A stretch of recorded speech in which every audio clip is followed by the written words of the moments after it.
In this simple video tutorial, I'm going to share with you how to set photographic styles on your iPhone camera. You must have iOS 18 or later to enable this feature. Now simply head to your phone settings. You will want to scroll down onto the camera option. You will then navigate inside this section of photo capture. Head to photographic styles. By default, your camera is always on standard. You can slide right to select among these other styles. Now once you select your preferred style, tap right here to save changes. Now once you take photos, they will come out based on your selected photographic style.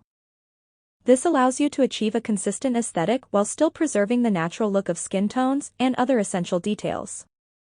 Well, that's how easy it is to set photographic styles on your iPhone camera. If you have any questions, just let me know in the comments section down below.